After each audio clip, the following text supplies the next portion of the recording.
तो नई पीढ़ी को सामने आनी चाहिए, मेरा कहना है। बहुत बहुत शुक्रिया करूंगा सभी लोगों का जो मेरे साथ इस जी। चर्चा में मौजूद रहे। कुल मिलाकर इंतजार करना होगा कि नेपाल में आखिर कौन सा चेहरा निकल कर आता है, किस नाम पर सहमति बन गई। बहुत बहुत शुक्रिया। आगे बढ़ते और बात करते हैं कुछ तेज रफ्तार खबरों की। वाराणसी में प्रधानमंत्री नरेंद्र मोदी ने मॉरिशस पीएम नवीन चंद्र रामगुला से मुलाकात की है। दोनों नेताओं के बीच द्विपक्षीय वार्ता हुई है। भारत मॉरिशस के बीच अहम समझौते हुए हैं। पीएम मोदी ने कहा कि भारत मॉरिशस सिर्फ पार्टनर नहीं बल्कि परिवार है।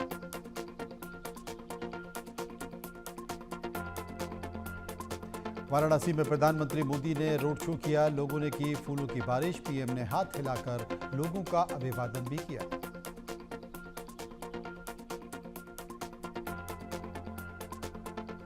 वाराणसी के बाद उत्तराखंड रवाना होंगे प्रधानमंत्री मोदी। आपदा प्रभावित इलाकों का हवाई सर्वेक्षण करेंगे। देहरादून में अधिकारियों के साथ उच्च स्तरीय समीक्षा बैठक भी करेंगे।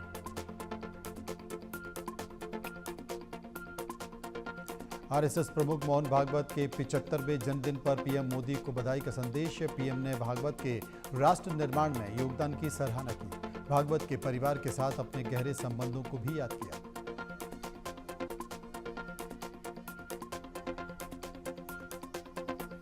पीएम मोदी ने मोहन भागवत के जन्मदिन पर अंग्रेजी अखबार में लेख लिखा। कहा, मोहन जी वसुदेव कुटुंबकम के जीवंत उदाहरण हैं। राष्ट्र प्रथम की मूल विचारधारा को सर्वोपरि रखा है।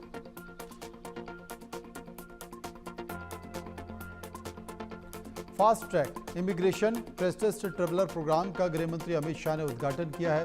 कहा, प्रोग्राम में 5 और हवाई अड्डे जुड़ रहे हैं। ये हमारे लिए अत्यंत हर्ष और गर्व का विषय है। गोरखनाथ मंदिर में महंत अद्वैतनाथ की 11वीं पुण्यतिथि पर मुख्यमंत्री योगी ने श्रद्धांजलि दी है।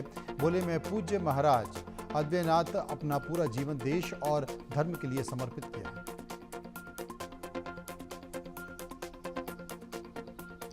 हरियाणा के मुख्यमंत्री नायब सिंह सैनी ने गुरुग्राम में हरियाणा स्वच्छ शहर अभियान में हिस्सा लिया। लोगों से भी स्वच्छता अभियान में जुड़ने की अपील की।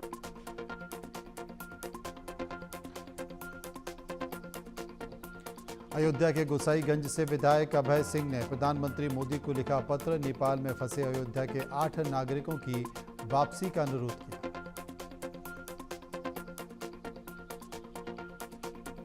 नेपाल में फंसे छत्तीसगढ़ के पर्यटक मुख्यमंत्री विष्णुदेव साय ने जताई चिंता। मुख्यमंत्री ने संबंधित अधिकारियों को तुरंत कार्रवाई के निर्देश दिए।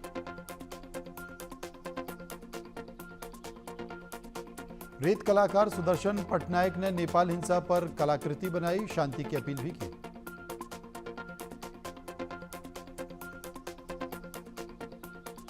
नेपाल जेल से भागे कैदियों ने की महाराजगंज में घुसपैठ की कोशिश। जेल से भागे कैदी बॉर्डर पर पकड़े गए। सुरक्षा एजेंसियां कर रही हैं पूछताछ।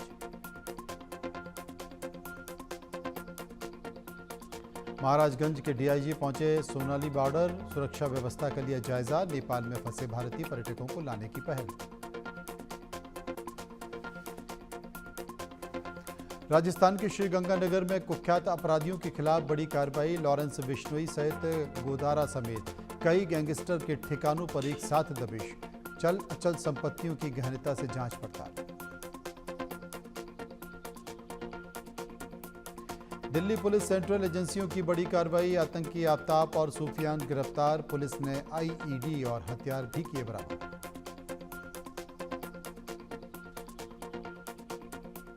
पाकिस्तान में एसआईएम भेजने के मामले में नेपाली नागरिक गिरफ्तार। नेपाल रूट से 16 कार्ड लाहौर भेजे। आईएसआई ने दिया था यूएस वीजा दिलाने का लालच।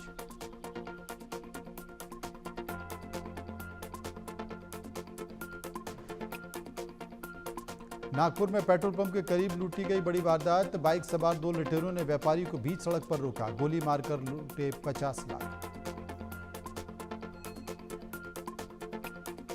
मध्य प्रदेश के ग्वालियर में हिट एंड रन का सीसीटीवी फुटेज आया सामने। घायल महिला और पुलिसकर्मी का इलाज जारी। नाबालिग बताया जा रहा है कार सवार।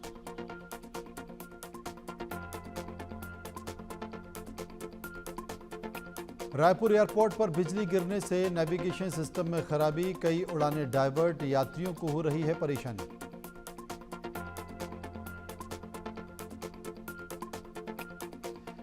उज्जैन में महाकाल मंदिर में के पास बहुमूल्य मुस्लिम बाहुल्य बेगम बाग इलाके में चला बुलडोजर, 11 अवैध बिल्डिंग को किया जमींदोज।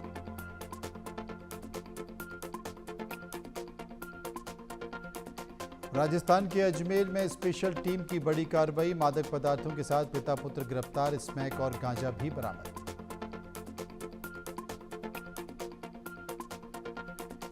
यूपी के बलिया में युवक पर अज्ञात लोगों ने डाला ज्वलनशील पदार्थ, गंभीर रूप से झुलसे युवक की इलाज के दौरान मौत।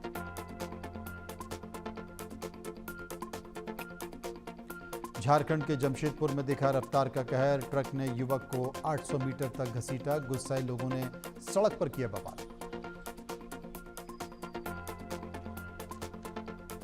राजस्थान के धौलपुर में पकड़ी गई बांग्लादेशी महिला, 1 साल से रह रही थी महिला, पुलिस ने युवक और महिला को हिरासत में लिया, युवक के साथ महिला की बात आई सामने।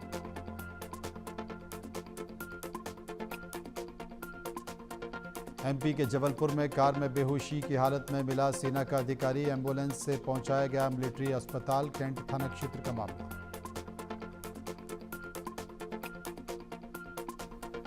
अलीगढ़ से कुत्ते के साथ क्रूरता का वीडियो आया सामने, बाइक से बांधकर खींचा, आरोपी के खिलाफ मामला दर्ज।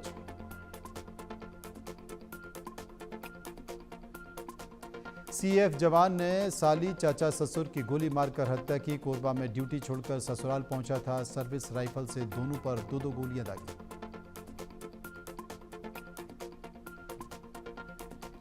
दिल्ली के रोहड़ी में ईंट मारकर युवक की हत्या, पड़ोसियों के बीच बचाव करने पहुंचा युवक, पुलिस ने मामला दर्ज कर शुरू की आरोपियों की तलाश।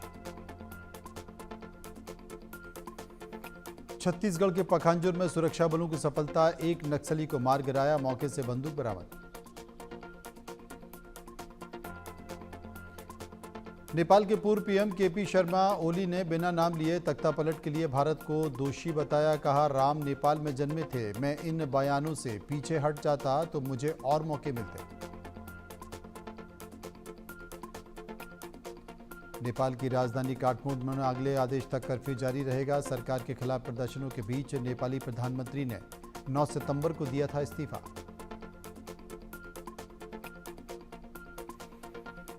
अमेरिका की यूटा वैली यूनिवर्सिटी में राष्ट्रपति ट्रंप के करीबी की हत्या, संबोधन के दौरान गोली मारकर हत्या, अमेरिका में राष्ट्रीय शोक का ऐलान।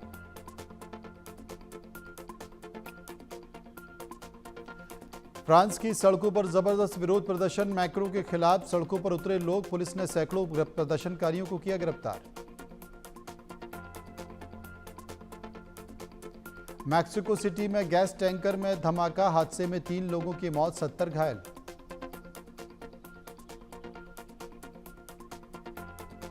रूस और पोलैंड के बीच बड़ा तनाव, पोलैंड की सीमा में रूस के 19 ड्रोन घुसने का दावा, रूस की घुसपैठ के बाद पोलैंड की आर्मी अलर्ट। सोने के दाम में तेजी और चांदी के दाम में गिरावट जारी है, सोना 106 रुपए चढ़कर 1,09,635 रुपए प्रति 10 ग्राम पहुंच गया है। केंद्रीय वाणिज्य और उद्योग मंत्री पीयूष गोयल का बड़ा बयान आया है, भारत अमेरिका के साथ फ्री ट्रेड एग्रीमेंट के लिए लगातार बातचीत कर रहा है।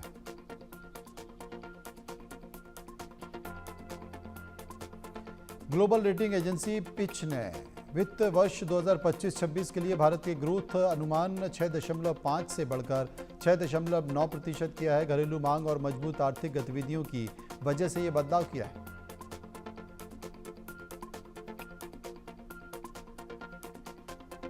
22 सितंबर से बिस्किट, टूथपेस्ट जैसे प्रोडक्ट होंगे सस्ते, सरकार ने कंपनियों को पुराने स्टॉक की एमआरपी भी बदलने की इजाजत दे दी है।